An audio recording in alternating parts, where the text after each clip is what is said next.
जो मेटल्स होते हैं बेटा उनके ऑक्साइड्स के होते हैं, बेसिक नेचर के होते हैं, लेकिन यहां पर कुछ ऐसे मेटल्स भी हैं जो एसिड और बेस दोनों की तरह बिहेव करते हैं। उन ऑक्साइड्स को हम कहते हैं एम्फोटेरिक ऑक्साइड्स कहते हैं।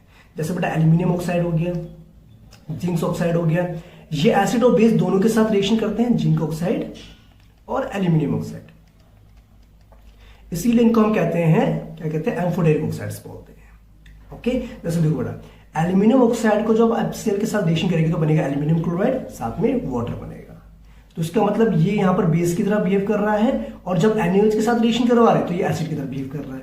हाँ, तो सोडियम एल्यूमिनेट बन जाएगा। सेम बेटा जिंक के केस में भी होगा। अगर जिंक को हम रिएक्ट करवाते हैं HCl के साथ, सॉरी जिंक ऑक्साइड को, तो ये बनाएगा बेटा जिंक क्लोराइड बनाएगा और साथ में H2O बनाएगा। ठीक है, अगर उसको बैलेंस करना चाहेंगे तो आप ऐसे बैलेंस कर सकते हैं इसको। क्लियर? ओके। और लेकिन बेटा अगर जिंक ऑक्साइड को अगर हम सोडियम हाइड्रोक्साइड के साथ रिएक्शन करवाएं तो ये बनाएगा सोडियम जिंकेट, NaZnO2 प्लस में H2। देखो बैलेंस्ड है कि नहीं है। सोडियम